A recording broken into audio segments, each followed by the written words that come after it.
और उसके बाद वो असाइनमेंट आप करके रखोगे और जो डाउट्स होंगे नेक्स्ट डे फिर मैं आपका डाउट्स क्लियर कर दूंगी यहीं पर। देखो, सबसे पहले इंग्लिश में एक तो आपको पेशेंस रखना पड़ेगा, बहुत पेशेंस रखना पड़ेगा, क्योंकि इंग्लिश में आपको सिर्फ एक होता है ना रूल सिखा देना, नियम सिखा दे और इंग्लिश आ जाए, ऐसा कुछ नहीं होने वाला। इंग्लिश के लिए आपको प्रॉपर तरीके से इंग्लिश को इम्बाइब करना पड़ेगा। You know what is the meaning of imbibe? Imbibe का मतलब होता है कि उसको सोखना पड़ेगा। जैसे लकड़ी को देखते हो अपने आप में पानी सोख लेता है, तो देखते हो बरसात के मौसम में वो दरवाजा बंद नहीं होता। क्यों नहीं होता? क्योंकि वो अपने आप में वो पानी सोख लेता है। बहुत धीरे धीरे, वो प्रोसेस दिखता नहीं है आपको, लेकिन वो मॉइस्चर जो एटमॉस्फेयर से सोख रहा है बहुत धीरे धीरे, और अल्टीमेटली ऐसा समय आता है जो दरवाजा बंद नहीं होता। इसका मतलब सोच लो कितना फैल चुका है वो।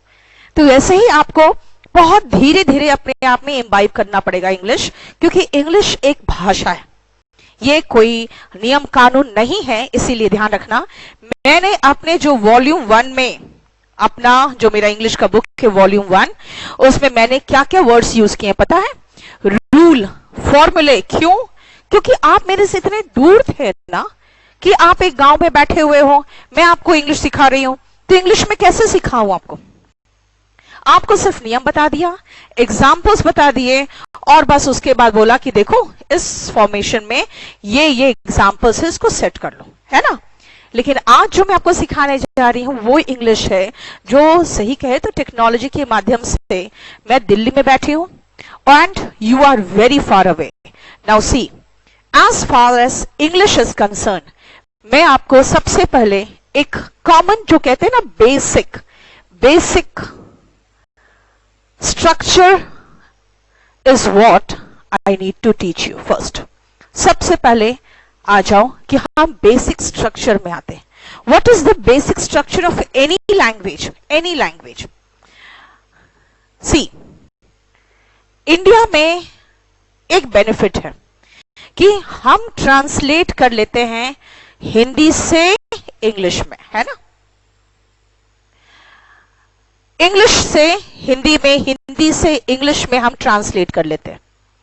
लेकिन बाकी आप समझो कि इंग्लिश का स्ट्रक्चर अलग है और हिंदी का स्ट्रक्चर अलग होता है।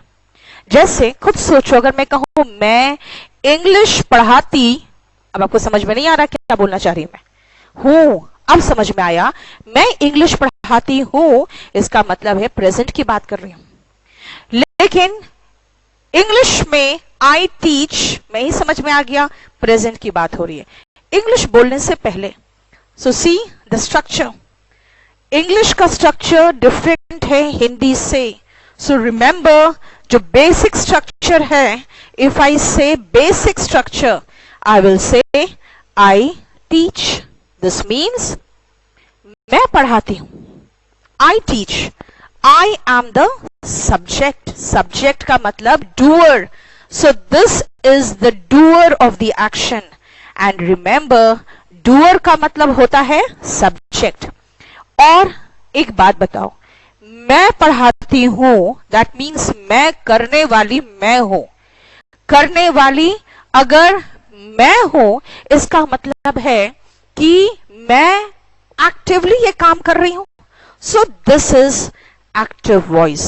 अब हम लोग कुछ दिनों तक तो बस एक्टिव वॉइस के कंसेप्ट में ही रहेंगे, इसीलिए ध्यान रखना, एक्टिव वॉइस मतलब मैं सबसे पहले आगे, सबसे आगे जो होगा ना, वो करने वाले डूअर, दैट इज कर्ता को ही रखूंगी। और उसके बाद मैं क्या करती हूं, दैट इज द एक्शन। इस एक्शन को हम वर्ब कहते हैं, और वर्ब में मैंने कहा I teach. See, When I said I teach, इसका मतलब मैं करने वाली हूं। अगर मैं कर रही हूं तो मैं आपको पढ़ा रही हूं। इसका मतलब this is the active voice, मैं एक्टिवली काम कर रही हूं। अब आप पूछोगे कि आई टीच आप क्या करते हो, तो इसका जवाब होगा आई टीच, मैं क्या करती हूं, आई टीच। लेकिन अगर पूछोगे आई टीच क्या, दैट मीन्स आपने पूछा क्या, व्हाट। मैंने कहा इंग्लिश। यही व्हाट का जो आंसर है ना, यानी आंसर टू व्हाट को क्या कहेंगे, object. This is the object. You need to know what is subject and what is object. तभी मैं parts of speech में आ सकती हूँ, right? कोई क्वेश्चन कहीं पर भी कुछ हो ना, आप सीधा स्ट्रेट पे लिख देना।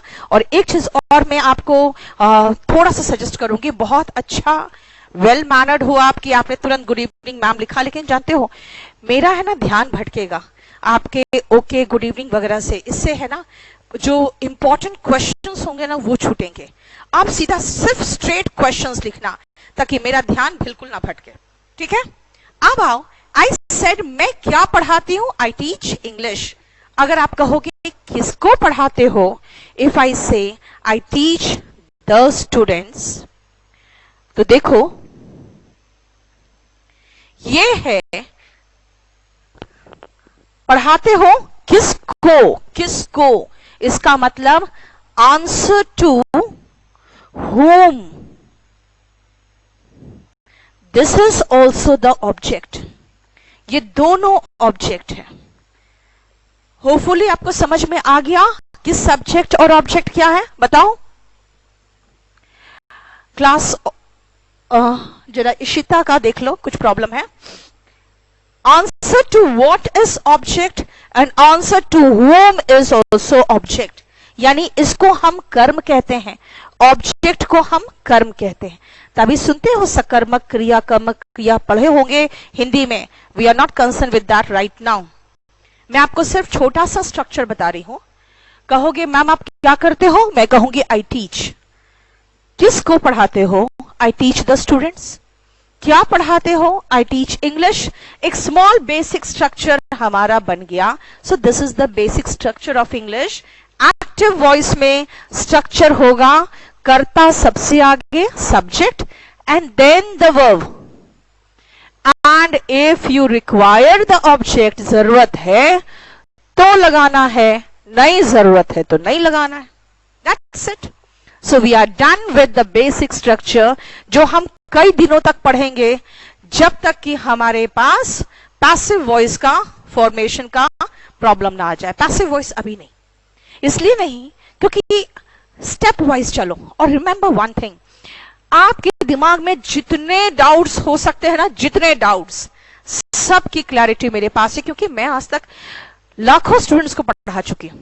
इसीलिए आगे का मत सोचना, ये ऐसा हो गया तो, अगर आगे ऑब्जेक्ट आ गया तो, कुछ मत सोचो, क्योंकि अभी आप सिर्फ मेरे फ्लो के साथ चलो। मुझे पूरी उम्मीद होती है कि चैप्टर खत्म होने के बाद आपके पास अगर 100 डाउट्स होंगे, 99 तो मैं क्लियर कर चुकी होंगे। लेकिन अब आगे डाउट्स की सोचोगे ना तो प्रॉब्लम रह जाएगा। इसीलिए बिल्कुल फ्लो के साथ चलो। And remember, most of the people जो आज ऑनलाइन पढ़ा रहे हैं, या तो मेरे बुक का पढ़ा रहे हैं, या तो ऐसी रिलेवेंट चीजें पढ़ा रहे हैं, या तो सीधा रूल्स एंड रेगुलेशंस पढ़ा रहे हैं। मेरा कहना है English is a language, not law. इसीलिए कंसेप्चुअली पढ़ो। सो उतार लिया आपने, बताओ कोई प्रॉब्लम? यहां तक कोई प्रॉब्लम है तो मुझसे आप लोग क्वेश्चन पूछ सकते हो। Now when ever I ask you subject, subject का मतलब हो गया जो करने वाला है, ऑब्जेक्ट जिस पर काम हो रहा है। इसका मतलब है कि ये करने वाला ये काम करता है, एंड किस पर करता है, इस पर। मैं पढ़ा रही हूं किसको, स्टूडेंट्स को, उस पर काम कर रही हूं। मैं पढ़ा रही हूं क्या, इंग्लिश, उस पर काम कर रही हूं। तो मैं जो काम कर रही हूं वो ऑब्जेक्ट है। ठीक है, मैं जिस पर काम करूं वो ऑब्जेक्ट है, और जो काम कर रही हूं वो वर्ब है। बोलो कोई प्रॉब्लम यहां तक?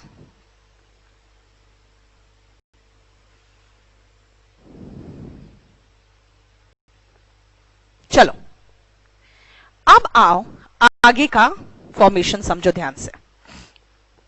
मैंने आपको कहा कि मैं ये सब्जेक्ट, ये फॉर्मेशन बना रही हूं। अच्छा, ये फॉर्मेशन बनाया तो मैं इंग्लिश पढ़ाती हूं, इसका मतलब है आप कहना चाहते हो कि जो पढ़ाने वाले लोग होते हैं वो पढ़ाते हैं, ये कहना चाहते हो।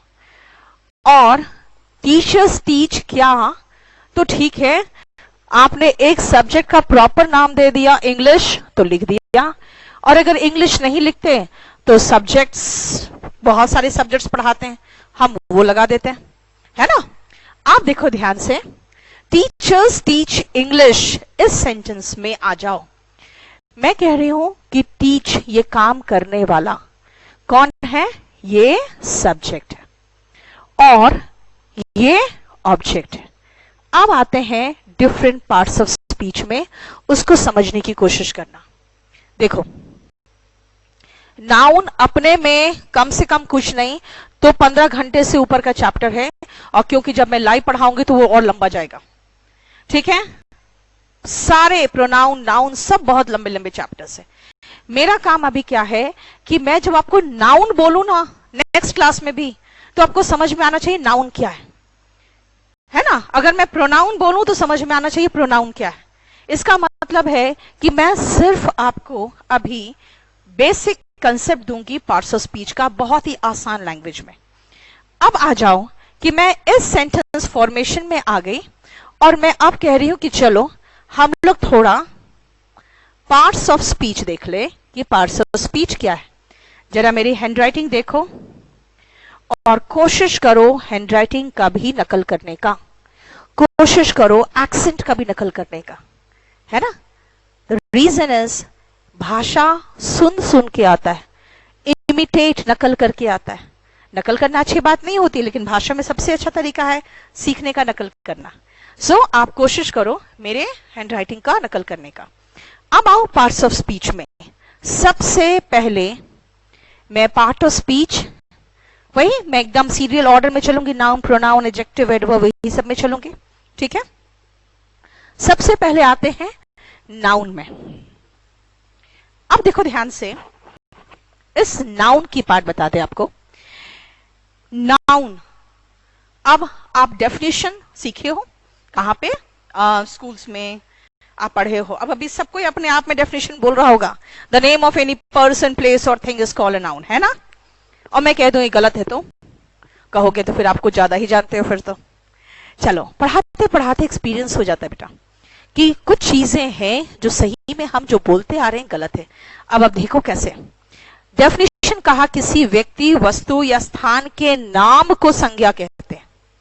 The name of any person, place और थिंग इज कॉल्ड नाउन, है ना।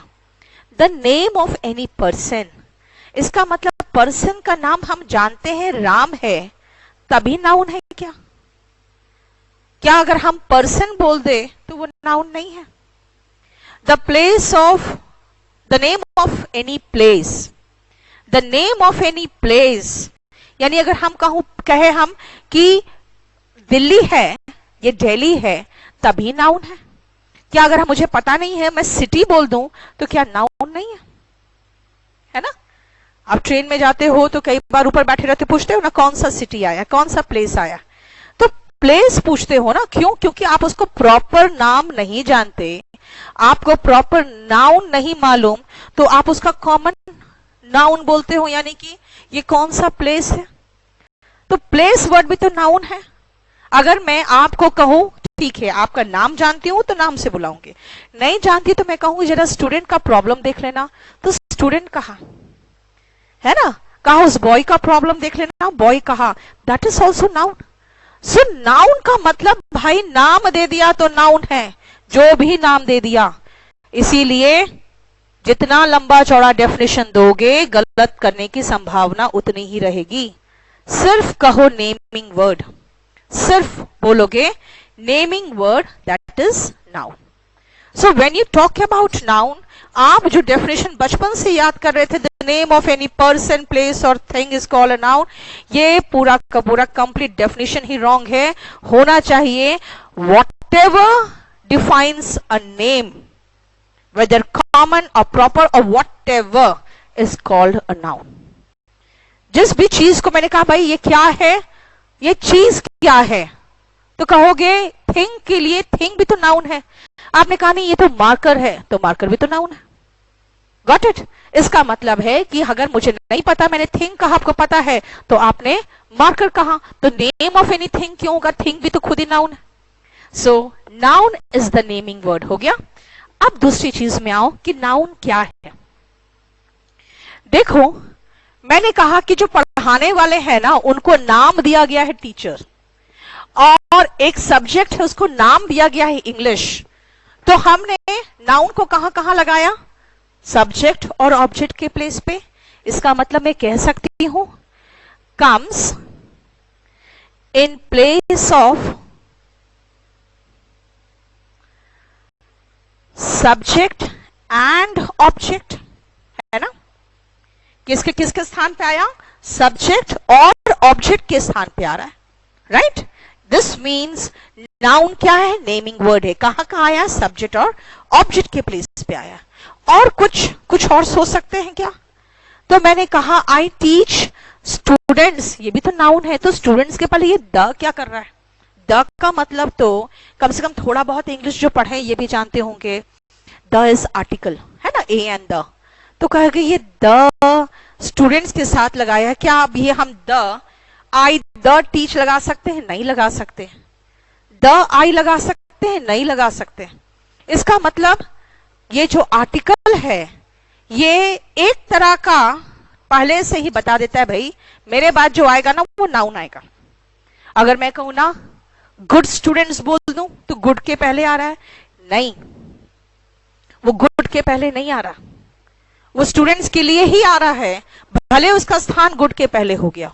स्टूडेंट्स हटाओगे तो कभी कहते हो ही इज अ गुड? नहीं कहते हो, कहोगे he is a good student. Student हटा दोगे तो ए भी हटेगा, तो ही इज अ गुड नहीं बोलोगे, ही इज गुड बोलोगे। इसका मतलब आर्टिकल जो है वो डिटरमिन करता है कि भाई मेरे बाद जो आएगा वो नाउन आएगा। तो डिटरमिन करने वाले को डिटरमिनर कहते हैं, राइट? अब डिटरमिनर की अगर बात करोगे आप तो ध्यान से देखो क्या है। बोलोगे डिटरमिनर मतलब आर्टिकल। डिटरमिनर जानते हो अलग से एक चैप्टर है जो मैं आर्टिकल के साथ इसलिए पढ़ा देती हूं। उसका रीजन क्या है कि कहीं से एडजेक्टिव को भी उठा लिया है, कहीं आर्टिकल उठा लिया, कुछ भी उठा के जो भी नाउन के पहले लगे। जैसे this is my house, house किसी स्थान का नाम है, तो हाउस के पहले माई आया ना, ये भी डिटरमिनर। इसका मतलब है कि नाउन के को डिटरमिन करता है डिटरमिनर। इसका मतलब noun is denoted by article और एनी डिटरमिनर। यानी अगर आपको आर्टिकल दिख जाए, my, his, some, few, one, two दिख जाए तो समझ जाना उसके बाद नाउन आने वाला है। वन क्या? बॉय। सम क्या? Boys. Few letters, my house, है ना, द स्टूडेंट्स। देख रहे हो ये सारे, ये the, my, one, two, few, ये सब बताता है भाई इसके बाद तुरंत नाउन आने वाला है। इसीलिए noun indicated by a determiner. और अगर आप चाहो तो लिख सकते हो कौन कौन, जैसे कुछ समझ लो डिटरमिनर, जैसे डिटरमिनर के बगल में लिख लो एनी, सम, फिर माई, हिज, हर तो हो ही गया जब माई लगा दिया तो, फिर आर्टिकल लगा ले ए एंड द, और एटसेट्रा कर दो, बस। बाद में डिटरमिनर देखेंगे ना, डिटरमिनर तो अलग चैप्टर है, ठीक है? यानी हम समझ गए कि अगर ऐसे कोई वर्ड्स आ रहे हैं तो उसके बाद नाउन आएगा। बोलो कोई प्रॉब्लम यहां तक? कहीं से कोई क्वेश्चन? मैं हमेशा एक चीज सजेस्ट करूंगी, टाइम से पहले आप लोग लाइव में क्लास के लिए अटेंड करना शुरू कर देना, क्योंकि मैं 5 बजे क्लास का मतलब 5:05 तक मैं क्लास शुरू कर दूंगी। मैं 5 मिनट्स का टाइम लेके चलती हूँ ताकि कोई अगर लेट हो रहे हो तो ज्वाइन कर लो, लेकिन सिंसियरली पढ़ो, बहुत जरूरी है सिंसियरिटी, ठीक है? अब सुनो, मैं पहले कुछ एग्जाम्पल्स लिख के दिखा दूं आपको, और अब आपको फिर नाउन अच्छे से समझ में आ जाएगा। देखो कुछ एग्जाम्पल्स लिख लो साथ में।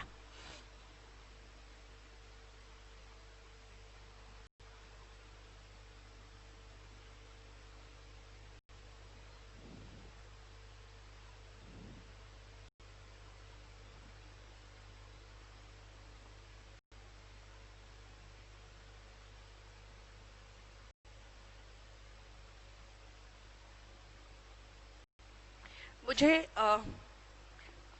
वो कैप का शीट 1 टेलीग्राम में भेज दो ताकि मैं शेयर कर लूं।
टेलीग्राम में भेज दो।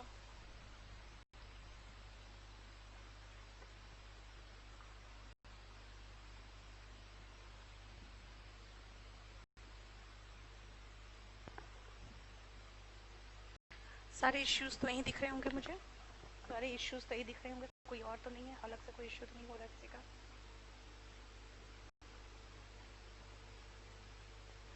नहीं आ रहा है ना? नहीं आएगा भाई, हम पढ़ाएंगे, डाउट आएगा, क्या बात करते हैं।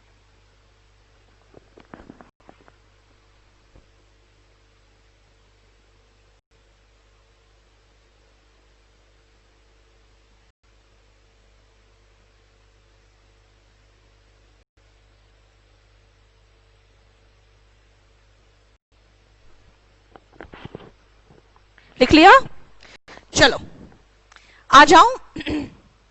1 से लेकर 5 तक लोग बोल रहे थे कि डाउट्स के लिए अलग से सेशन ले लो क्योंकि बहुत सारे डाउट्स आएंगे। बस खाली आप लोग गुड मॉर्निंग गुड इवनिंग कुछ मत भेजना, ठीक है?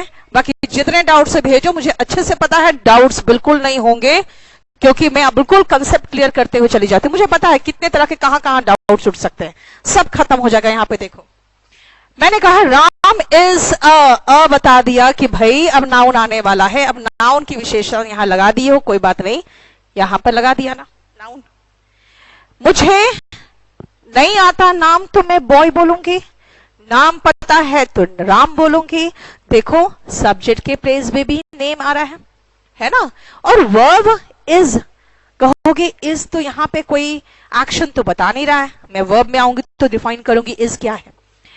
अ गुड बॉय देख लो, आपको सब्जेक्ट के प्लेस पे भी एंड उसके बाद भी आपको आगे पीछे दोनों तरफ नाउन दिख रहा है ना, राइट?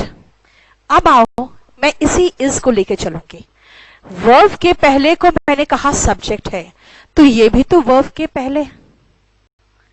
देखो जरा ध्यान से, नाउन में मैंने कहा कि राम जानते हैं यानी प्रॉपर नाम जानते हैं, और नहीं जानते तो बॉय बोलते हैं यानी कि नेम में आ रहा है नाउन का मतलब नेम। लेकिन सेकंड जरा देखो ध्यान से, मैंने स्विम लगाया है। आपको शुरुआत में अभी जब आप पढ़ रहे हो ना, तो साथ साथ मेरा एक छोटा सा और आप काम करोगे। मेरा इंग्लिश का जो बुक है ना वॉल्यूम 1, उसमें 10 to 20 पेजेस जो है उसमें वर्ब के फॉर्म्स है, वो याद कर लो, क्योंकि फर्स्ट चैप्टर जब हम आएंगे ना वर्ब, तो उसमें इसकी जरूरत पड़ेगी। वर्ब के फॉर्म्स याद करना शुरू कर दो, है ना? अब सुनो, नाउन का मतलब नेम, नाउन का मतलब स्विमिंग इज, वर्ब के पहले स्विमिंग आया है। बोलोगे स्विम तो हम वर्ब में याद करते हैं, swim, swum, swung, and swimming, ये सब तो हम वर्ब में याद करते हैं, है ना। स्विम वर्ब तो है, लेकिन स्विमिंग हम V1 ING फॉर्म में, देखो जरा सब्जेक्ट के प्लेस पे आ रहा है। अगर सब्जेक्ट के प्लेस पे आ रहा है ना, तो ये नाउन का काम कर रहा है, और इसी को बाद में जाके पढ़ोगे आप जेरेंड में, जेरेंड में पढ़ोगे, ठीक है। तीसरा देखो ध्यान से, आई डिड माई बेस्ट, मैंने अपना सर्वश्रेष्ठ किया। अब बोलोगे बेस्ट, बेस्ट जितने लोग इंग्लिश से थोड़ा सा पहले से पढ़े हुए हैं वो कहेंगे हम तो गुड, बेटर, बेस्ट एडजेक्टिव में पढ़ते थे। भाई गुड, बेटर,